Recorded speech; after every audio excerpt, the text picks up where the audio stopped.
your foolish couple. I'm Andrew. And I am Minna, functional nutrition specialist and success coaches. We created Foco Academy to help people achieve whole life success by applying success principles to the 3 areas of life that money can't buy. That is, health, time, and relationships. Now that most of the world has been in isolation for over a year now, have you experienced any signs of cognitive decline? Meaning, do you feel more stupid than you were last year? Do you feel like your memory, your attention, or even language has been worsening over the last year? So here are 3 signs that you may be experiencing cognitive decline. Number 1, you struggle to stay on top of things, which means that your processing speed is slowing down. Number 2, you can't find the words you're looking for, such as trying to recall the name of persons, like, that guy who, something like that. Number 3, you have problems locating your stuff, such as your keys, your wallets, whatever. So the reason is this. Most people were pretty much stuck at home most of the day, and the only social contact they have is over Zoom or FaceTime or some other web conferencing platform. Staying at home is convenient, but it has also deprived us of the richness of many sensory stimulations. When you eat at a restaurant, you're interacting with the waiters, you get to watch other people eat, you hear other people laugh. When your plate of beautifully plated food is served to you, your senses are heightened, right? You're visually stimulated. Your sense of smell is heightened. You might even hear the sizzling of the steak, feel the steam coming out of the fish, and then you reach for your fork, you feel the food before you finally put it into your mouth, and your taste buds lights up. All your senses are stimulated. You get excited. Now, what happens when you order your food online and have it delivered touchlessly outside your door? You look at a picture on the app, click a few buttons, and then maybe you even watch the app as a little icon as the driver approaches your house. The delivery driver leaves the food outside, you open the door, pick up the food, bring it inside, open the box, eat it. How's that for a sensory experience? And while you keep telling yourself, yeah, that's okay, food still tastes pretty good, there's no excitement anymore, is there? We actually have 6 senses. What we see, what we hear, what we taste, what we smell, what we touch, and also what we feel, which is our emotions and, of course, our social connections.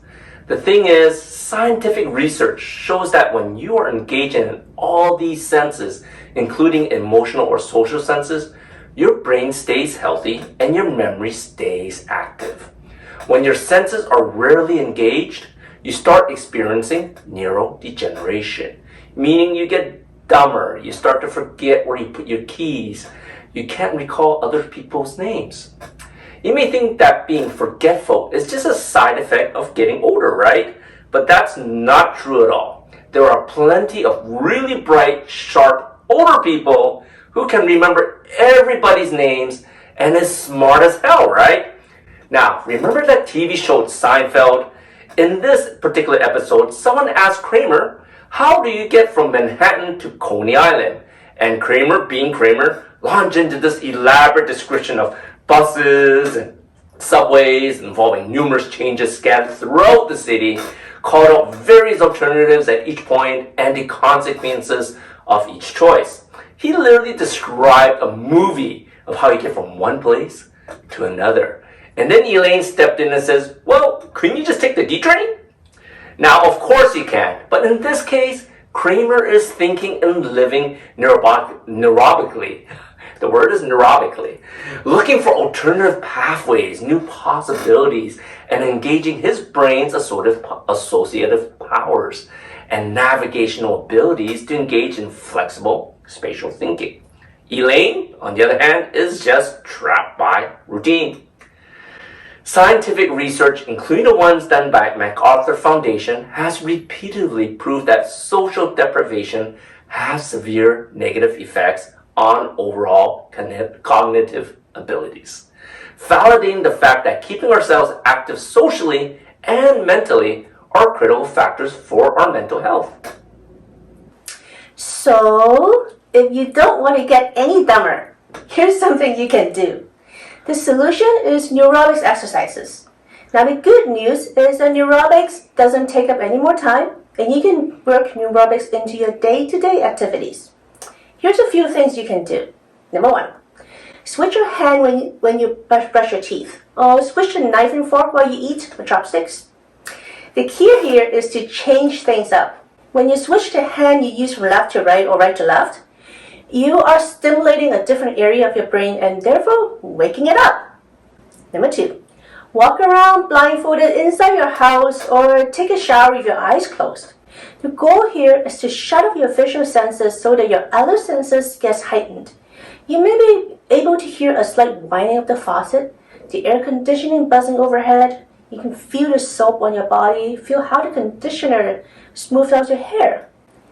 In the old days, before there were GPS and radar, sailors navigate the ocean with mainly sensory cues. They feel the subtle changes in the waves. They smell the difference in the seawater. Look at the types of seaweed and fish around them. They feel the direction and intensity of the wind.